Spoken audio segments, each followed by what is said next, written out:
been pretty busy. I've built a lot of decks, and I'm bringing you my new favorite. My old favorite was Gitrog, and that was the one I played forever, and now I turned Gitrog into Muldrotha. So that's what we're going to be talking about today. So first for the breakdown, Muldrotha herself. Her ability is during each of your turns, you may play up to one permanent card of each permanent type from your graveyard, which is like a Crucible Worlds for everything, but once per turn, which is really amazing. And I really love the whole graveyard theme and be able to bring back my artifacts and stuff that's destroyed, because my biggest problem in Gitrog, playing even competitively, less casually, or just playing casually a little more competitively, was we've been getting all my stuff destroyed and not having a way to get it back unless I drew a recursion card. But with Muldrotha, I can keep doing it, especially with Command Beacon, stopping Muldrotha being ever costing more than 6 if Muldrotha is multiple times destroyed. And she's only a 6 drop to begin with, Soul Tie Collars, and makes her a very dominant creature. Now, of course, Gitrog, if I was playing hardcore competitively, I can win much faster because Gitrog's one of the pieces for infinite combo with More Savage, and that's a way to win if you're playing competitive. But the build I got for you today is competitive, but not like instant win. It's competitive casual for people who want to have really good decks that are not built synergized around infinite combos, but are very lethal either way. And this deck is very good at locking.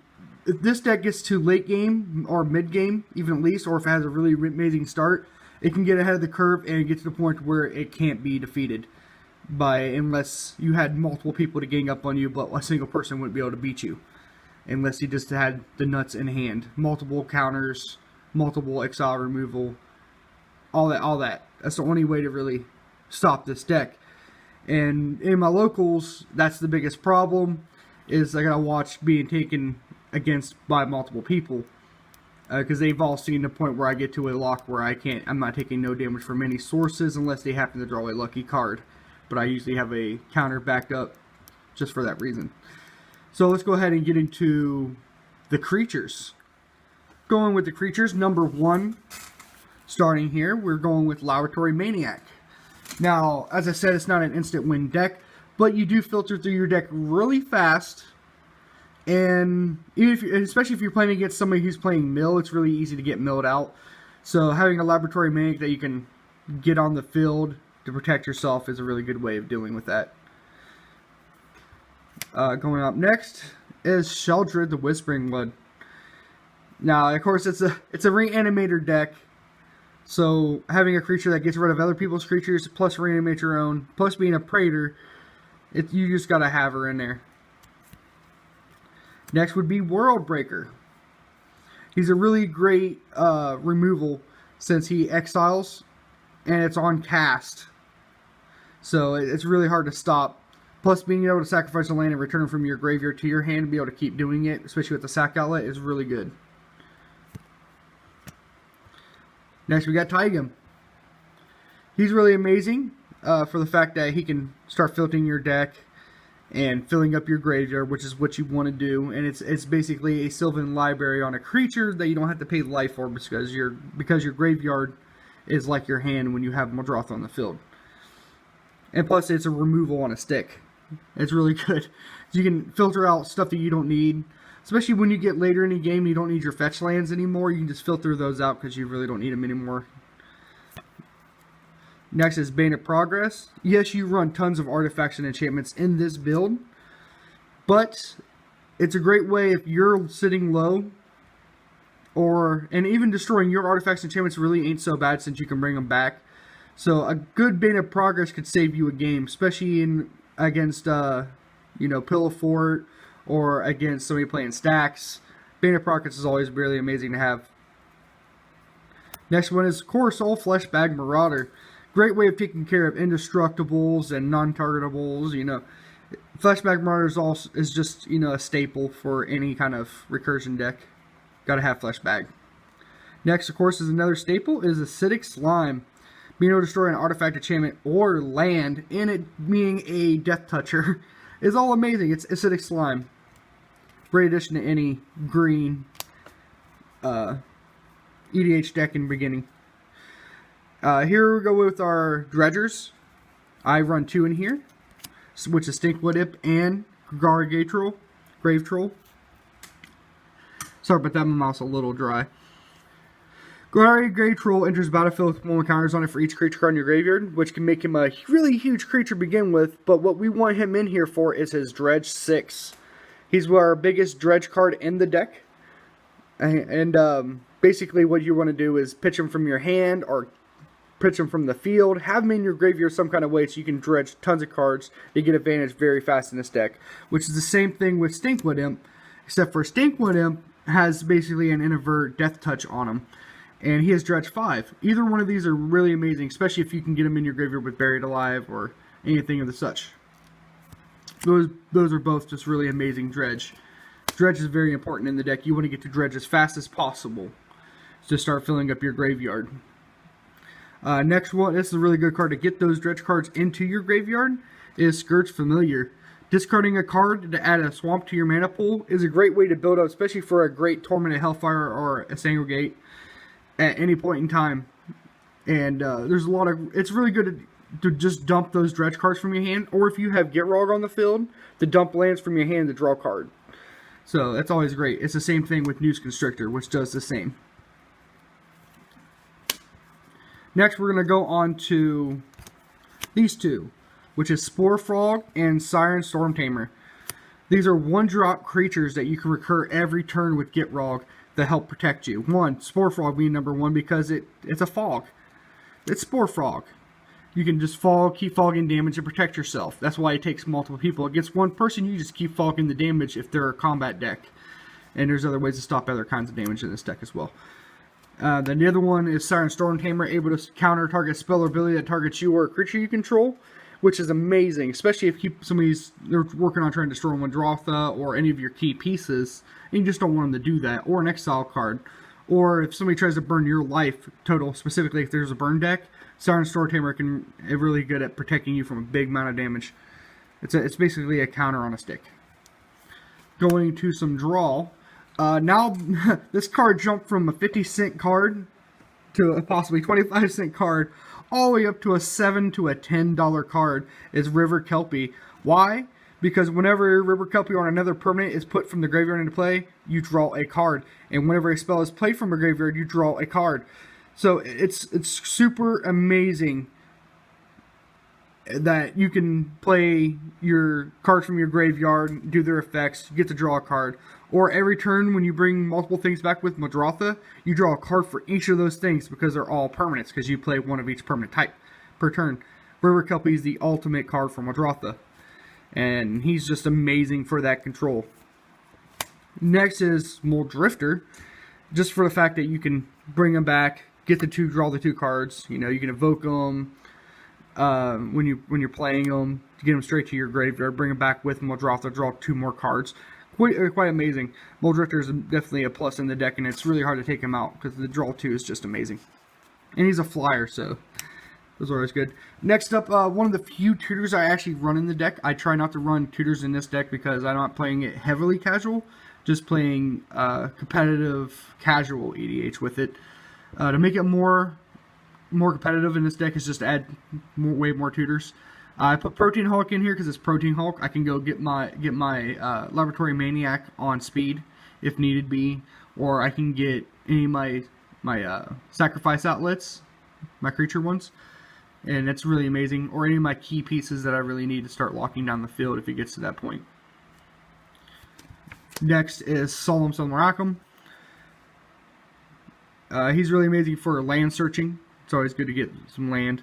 There's lots of ways to get land in here, but when he dies, you draw a card, so he's just like a bonus. And he's an artifact, so you can play him as your artifact per turn, and you also can play a creature.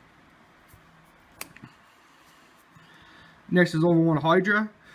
It's an amazing tutor to go search for any land card and put it into play tapped. This can get my Command Beacon. This can get Glacial Chasm. There's so many good lands that this can search for, and this is what this deck's built around. My variant is built more around lands and dredging and Hydra's like a really good key piece in here to get to my actual key pieces. Plus, he's a huge creature when you have tons of lands, so you can't beat that. On to some sacrifice outlets. We got Viscera. She's in here because she's a 1-drop who sacrifices creatures to scry, which is not a bad thing. It's pretty good. You can scry some things you don't want to end up dredging to the bottom of your library, which is really good. But the sacrifice for 1 is really also amazing.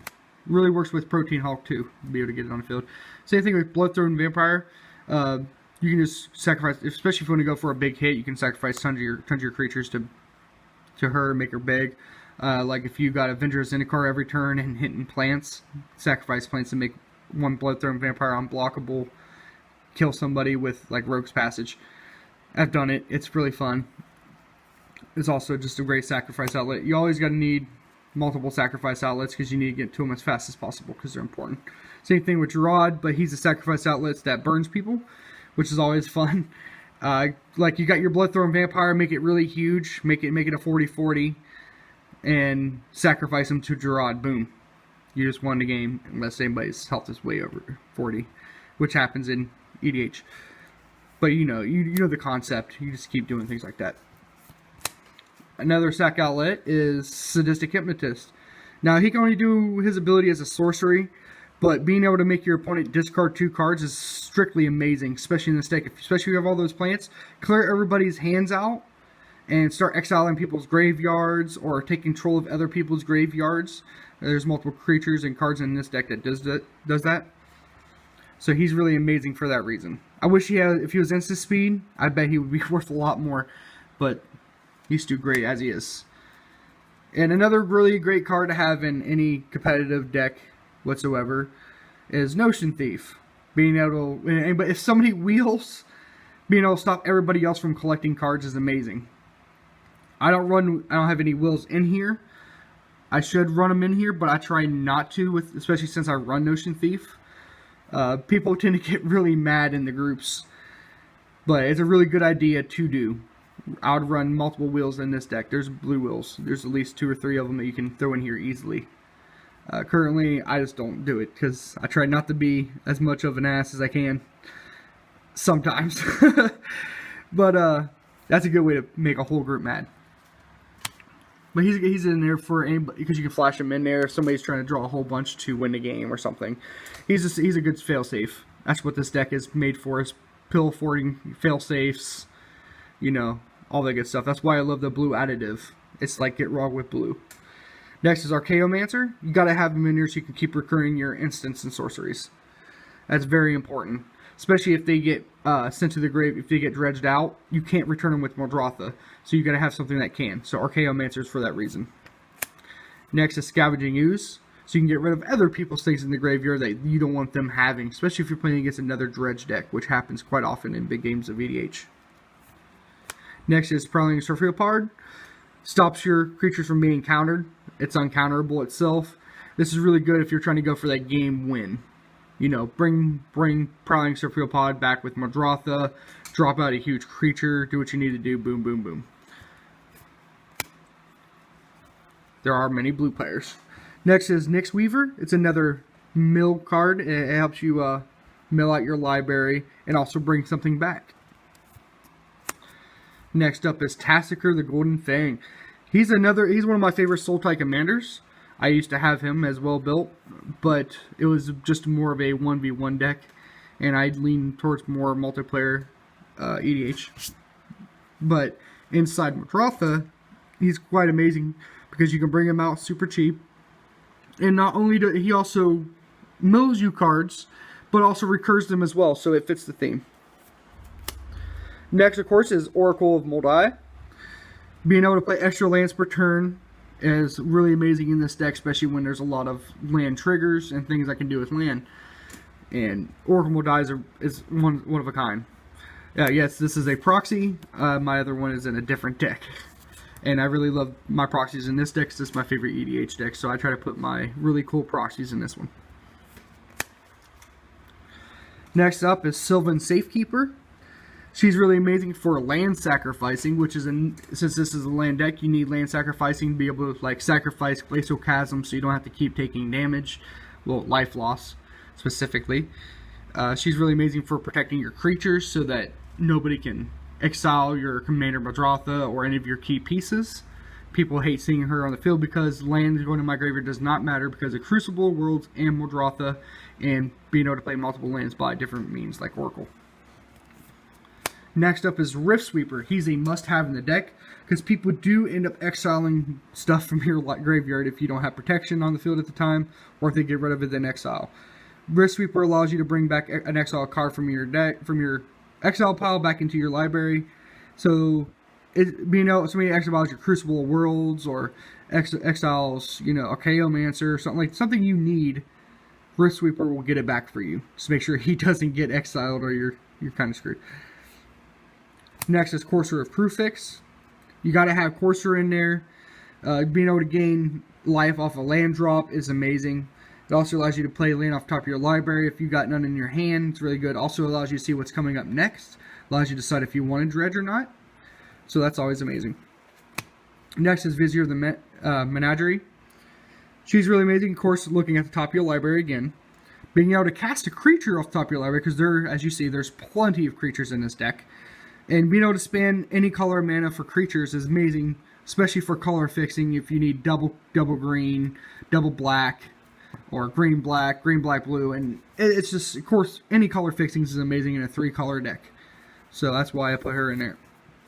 One of my favorites, he's in here, the Gitrog monster. And there's just no way I wasn't going to put Gitrog in here. It's Gitrog.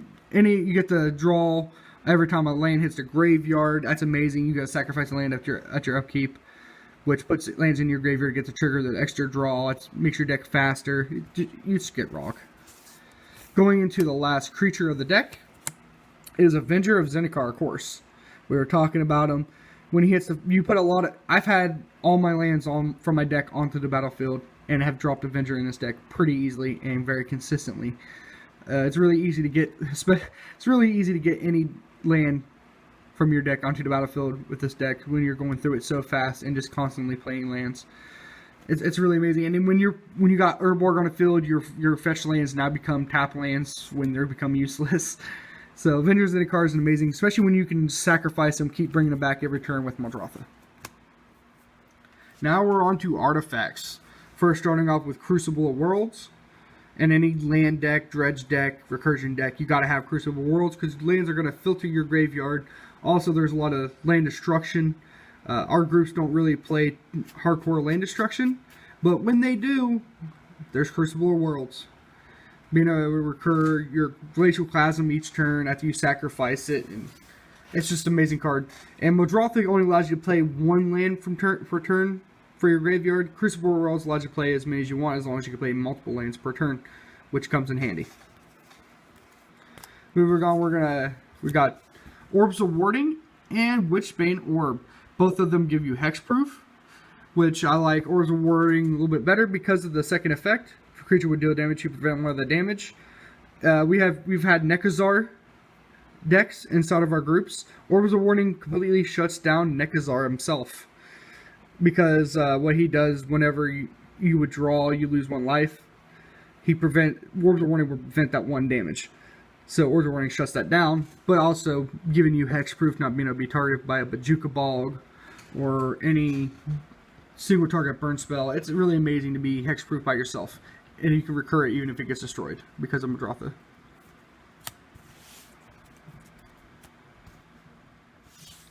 Next is Lair of Immortality. As I've talked about with Laboratory Maniac, the deck runs out of cards very fast, and Lair of Immortality is a great way to make sure you don't run out of cards or mill yourself out, especially if you don't have a lab man on the field. Also, if somebody goes to try to Bajuka Bog your graveyard or just exile something important from your graveyard in general, Lair of Immortality is a great way to make sure it goes back to your library. Next is a new card, Desecrated Tomb. Now, I was considering not having this in here until I thought about it more and more. Whenever one or more of your creature cards leave your graveyard, create a 1/1 bat creature token with flying. Now, if you have this on the field and somebody goes to Bajuka Bog you or Crypt Incursion you, and they hit like 15 creatures, that's 15 1/1 back creature tokens with flying that you get. And every turn that you're bringing back creatures with Muldrotha, that's another 1/1 back creature you got for sacrificing, making more mana, different things you can do with this, especially with Ashnod's Altar, etc. like that. Desecrated Tomb's really amazing to have in this deck. Next up is, of course, a staple, Swiftfoot Boots. Having hexproof and giving your creatures haste is always an amazing thing. Usually you have it on Muldrotha, but you can also switch it over to give a creature haste to go for your win if you need it. Skull Clamp, another staple.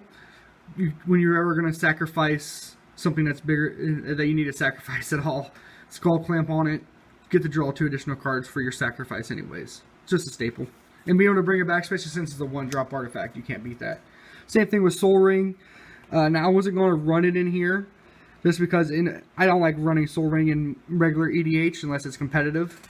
Just for the fact that it's just a 1-drop for 2 extra mana, and in this deck I really don't need it. But I kept it in here since it's a 1-drop artifact that I can just bring back to add more mana to doing a Torment of Hailfire. Next is Ashnod's Altar, one of the best sack outlets in the game. Being able to sacrifice a creature and add 2 colorless mana, which helps really build up for a Torment, which is my favorite way to win this deck. I have many win cons in this deck, but Torment of Hailfire is my favorite, and this really helps out with it. Next up is another sacrifice outlet, which is Altar Dementia. It's a really great. You can also do this to yourself. Some people don't even think about this. Is sacrificing your own creatures to mill yourself to help fill up your grave, which is what I like to do with Gargaric Atrial.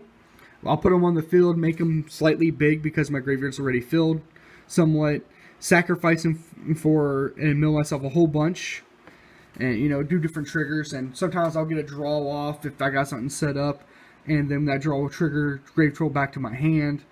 And being able to mill yourself is really amazing, and to be able to mill others is really amazing, especially when you build up a nasty plant army and you just start milling everybody out.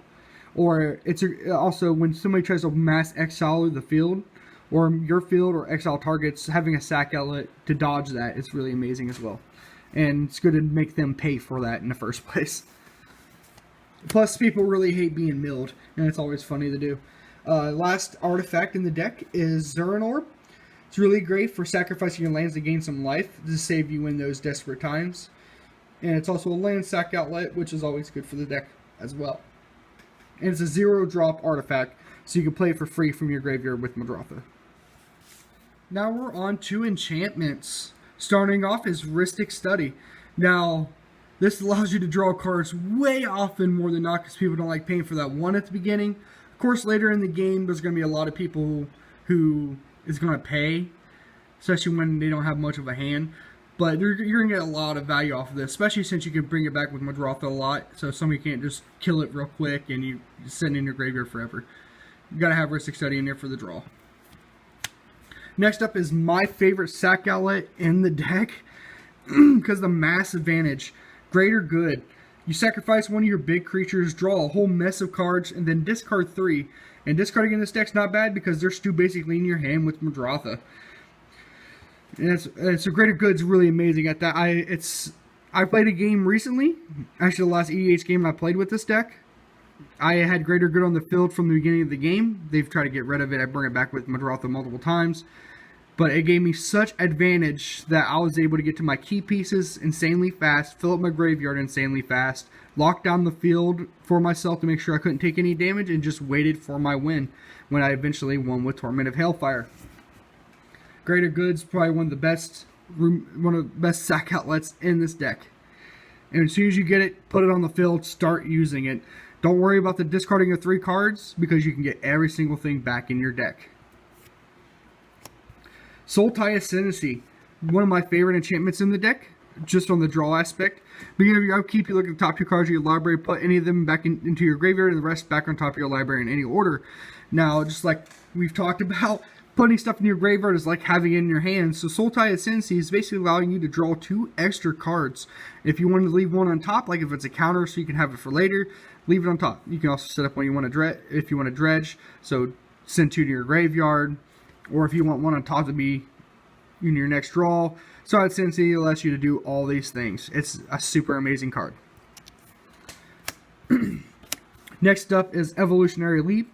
It's a good sack outlet to get to one of your creatures in your deck. There's plenty of them, so Evolutionary Leap helps you get to those things faster. Next is Bane of Immortality. Now, this is one of my favorite green cards of all time, and I put it in every single deck that has green. Why? Because Hexproof and Indestructible is a very common occurrence in casual EDH. This card stops all creatures from having Hexproof and Indestructible until the end of turn. Well, your opponents anyways. That's another really amazing thing. And when you play, you get to draw a card. So if you destroy it or somebody else destroys it, you bring it back with Muldrotha, get to draw a card. And just for 1 green to make your opponents lose Hexproof and Indestructible, like if you're playing against a Narset deck and have Bane of Immortality, taking away Narset's Hexproof, it's quite amazing feeling, especially after all the mean things Narset has done to you. Moving on next, Deathbridge Chant.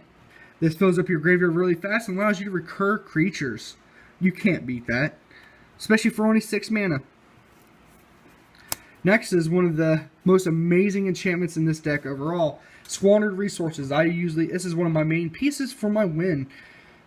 Sacrifice a land, you get to add 1 mana of any mana that land can produce.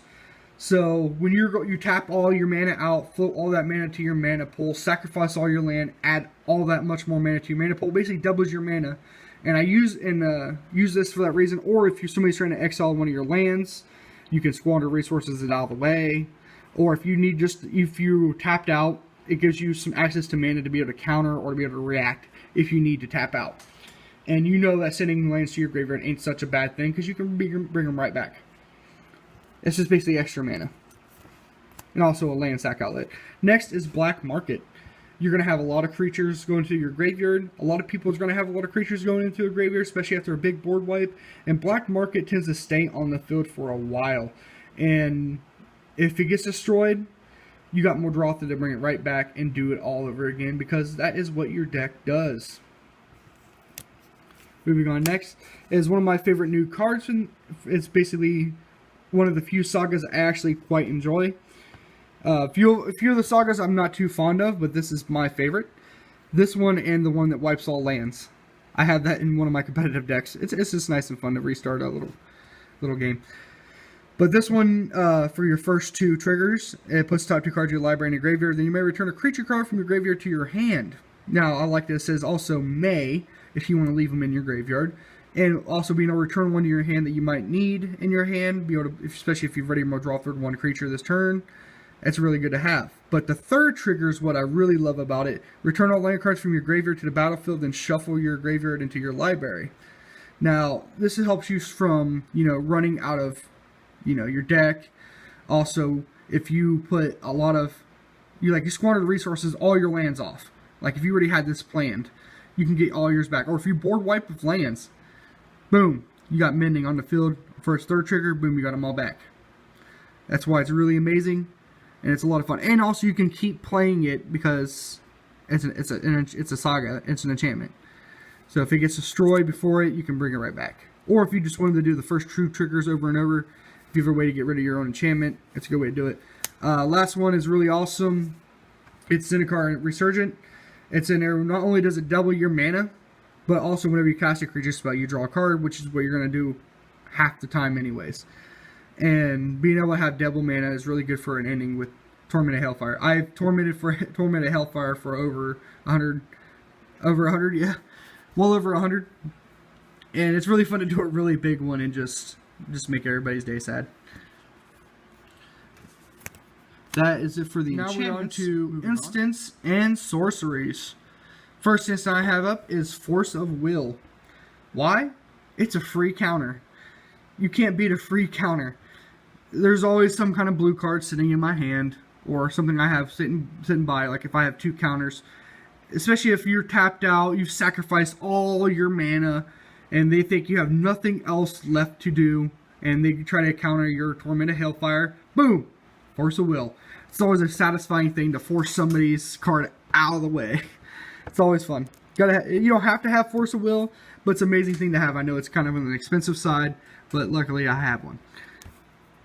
Next up is Cyclonic Rift. One of the best blue cards in the game. Being able to return everybody else's non-land permanents to their hand and going for that victory kill is always funny. Or if you want a Cyclonic Rift, everybody stuff to their hand and make them all discard their hands with Sadistic Hypnotist. That's really funny to do as well. It's Cyclonic Rift, you gotta have it. Next up is Disallow. It's basically Stifle on a stick, and I really love that you can just counter anything. Basically. And Disallow is just a great card to have. If I'm going to throw any counter in here, it would have been Disallow. I didn't want to throw too many counters in here. Just because I had blue in here, I didn't want to run hard on counters. I just wanted just a couple main ones, which is Force of Will and Disallow. Two really good ones. Up next is the best instant in the deck. Probably the best card in the deck, in one of my opinions anyways. Constant Miss. Being able to buy back by sacrificing a land, which is no problem for Muldrotha. Especially if you're in a one-on-one game, you can bring back one land each turn easily. You don't have to worry about constant missing 3 or 4 people. When it gets down to one-on-one, you're just not going to be stopped with a constant miss unless you have a counter, but you're always going to have a counter in your hand. Creatures deal no combat damage this turn, so it's a constant fog. Really amazing card. You got to have it in here. It's super cheap card. Really easy to get a hold of. On to Sorceries. The card I've been talking about this whole time. Torment of Hailfire. Repeat the following process X times. Each opponent loses 3 life unless that player sacrifices a non-land permanent or discards a card. Now, that doesn't say like, I can sacrifice tons of tokens, stuff like that. But when the X is like 100 some, there's just nothing you can do about it. Especially if I wipe the field beforehand or Cyclonic Rift beforehand. There's always setups beforehand for a Torment. I Torment when I know it's going to win. Torment is the main win con in this deck. I mean, there's many, many ways to win in this deck. But if you're wanting to have a really great time and just make everybody mad out of nowhere at the end with a huge build-up, Torment of Hellfire is the way to go. And the alternative is Extenuate. Each opponent loses X life, and you gain life equal to the life lost that way. Now, this is really good if you're fighting for a life and you really need a whole bunch, and you're just going out with half of it, or if you need to push for that one, because I've won with this as well. This actually used to be the win con before Torment went out when I was playing Gitrog. But this is another backup win con. Life from the Loam. It's another dredge card and allows you to turn 3 target land cards from your graveyard to your hand, which is nice if you don't have Crucible of Worlds currently on the field or anything like that. It helps you to put lands back in your hand, especially if you have like be able to play extra lands per turn. And since you can only play one from your graveyard, this is a good way to do it. And the dredge is also amazing. Sylvan Scrying. I run this one in here because it still lets you search for any land. And I like to get to Command Beacon or Glacial Chasm, one of those two, as soon as I can. So I can make sure I can constantly get Muldrotha out for not costing more than 6, or make sure I don't die. Next is Buried Alive. Search for 3 creature cards and put them in your graveyard. I usually grab my Dredgers and grab something I need to bring back from Muldrotha. It's really great for if you start off without no dredge cards or anything to help you fill up your graveyard. Buried Alive is a good way to get to those things. The next is some removal, Toxic Deluge. It's a great board wipe if you need it. It gets rid of indestructible creatures because it's neg. So, and of course, you can't take down really huge creatures unless you have a lot of life, which in this deck you're not going to get to the point where you have mega amount of life unless you've been Zern orbing a whole bunch. But it's a great way to just clear the field of some really bad problems. The same way with Ingaruk's Wake. Now, mana's no problem in this deck, so a 9-drop's not all that bad, and it gets rid of creatures and planeswalkers. And it's a really great card to go for when you're going for your win. Like if you have a Zendikar, Avenger or Zendikar like army. Last is going over lands. Now, you don't have to run fetches in this deck. There's also alternative fetches, stuff like that. But I enjoy running fetches in here because they allow me to get my shock lands in order to mana fix and get on a good edge. Also, it's double land triggers for like Gitrog or anything like that.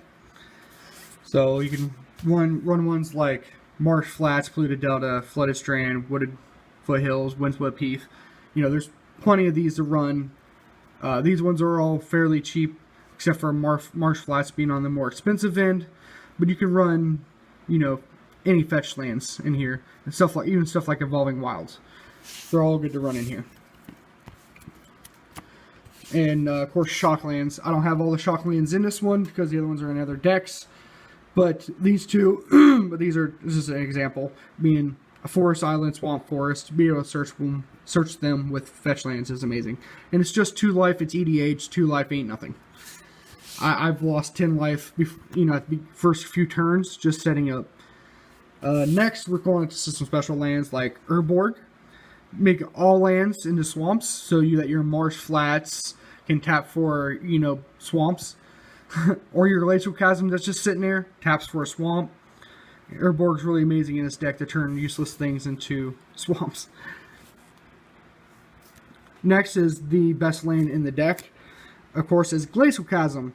At the cumulative upkeep of 2 life, when it comes into play, you sacrifice a land. Not a bad thing. You cannot attack. That's not really a big problem, because once you get to the point where you're Glacial Chasming and you're Pillow Forting, you don't care about attacking. All damage dealt to you is reduced to 0. So the only way to do any kind of damage to your life is loss of life specifically. So, and not many people have a lot of land removal, so Glacial Chasm's a real big problem, hard to take care of. But you're able to sacrifice it before you have to pay your cumulative upkeep to keep it from ticking your life down, so you can stay a Pillow Forted spot. You just gotta watch out for that burn, but that's why you got stuff like Force of Will for. Next is Axiom Tower. Being able to sacrifice a creature and add 2 black mana to your mana pool. It's just another way of getting mana up. It's just a good land to have. I have a real one, so why not throw, you know, my proxy in here. Next is Dakmor Savage. It's a dredge land, which is amazing. And with Gitrog and a discard fodder and a sack outlet, well, no, you don't need a sack outlet. I mean, just a discard fodder. I believe that's the only 3 you need. It's an infinite combo to be able to basically mill yourself out. So you put Labman on the field, you put Gitrog on the field, and have like Noose Constrictor on the field, for instance. Discard Dakmor Salvage. You got your triggers. Your first trigger would draw because of Gitrog. Well, you set that up in the front. And then instead of drawing, you're going to want to dredge 2. You're going to dredge 2, put Dakmor Salvage back into your hand. Now you can just keep repeating this process until you've dredged out in your entire deck. Now, usually in this deck, I won't do that method at all, since I'm playing competitive casual, so I don't want to go winning by infinite combo. But it's a alternative way to win in this deck. You can also have Muldrotha on the field and Dakmor Savage to get the Labman, play Labman from your graveyard with Muldrotha, and then Dakmor Savage the rest of your deck and instant win. It's a good way to go out. So if you're playing like hardcore, you want to make this deck even more competitive, get tutors, have your tutors set up to get to Gitrog and get to Dakmor Savage, which there's plenty of tutors in here ready to get to Dakmor Savage. And you get to also Noose Constrictor, drop them all both on the field, and do the combo and win. Super easy. And that's basically the way. That's why Gitrog is just a little better, since you already have your combo piece as your commander. But in this deck, you have the blue controls. So if you're playing a control instant win variant like this against a Gitrog, you have probably a higher chance of taking Gitrog out, because you can stop them from having any of those pieces on the field, since you have counters, the weighted counters. And you know, that's basically how competitive works. And of course, you got to have Bojuka Bog in here, exiling graveyards constantly. Sacrifice Bojuka Bog, keep playing it each turn, exile people's graveyards, especially if you're playing against another dredge deck, like of course Gitrog. And then of course Exotic Orchard to tap for any color. Let's go ahead and move on. Next is probably the second best card land in the deck, Command Beacon. You sacrifice a return your commander from your command zone to your hand. Now, you sacrifice this, put Muldrotha in your hand, play Muldrotha for 6, play your land for turn from your graveyard, which is Command Beacon. Boom. Muldrotha never costs more than 6. Rogue's Passage, make your creatures unblockable. Temple, double mana. High Market, sacrifice your creatures to gain a life, another sack outlet. Ghost Quarter, destroy lands. I usually run Strip Mine in place, but since I play competitive casual, I don't use my Strip Mine. just because it's extra mean. But Ghost Quarter kind of like levels it out. I like to use it to take out bad lands. Going on next, Homeward Path, so people ain't stealing your bad creatures. Get your stuff back. Arcane Lighthouse, again, make creatures live hexproof and shroud. Reliquary Tower to make sure you have a limited hand. Now, basically the rest of it is just basic lands and gold lands and whatnot. And you can put whatever you want in there. Just, you know, Sultai Collar stuff. And you can just mix it around land bases, basically strictly on your choice and what you like the most. I hope you guys enjoyed my Muldrotha video. I hope you guys have your own Muldrotha builds and you enjoy them. Don't forget to like, comment, and subscribe to my channel to see more. And definitely comment down below and let me know what your favorite EDH deck is. What you think of Muldrotha versus Gitrog, and which video and which deck did you like more. I hope to see you guys soon. I'll definitely give you guys some more videos coming, you know, anytime soon now. I'm working on finishing up decks. I want to be more finished. This one's basically finished. There's nothing really I want to change in it. Of course, there's some very expensive pieces I would throw in it. But for the most part, it's just really amazing, really fun. I really wanted to share it with you guys. Until next time, this is Shadow. Goodbye.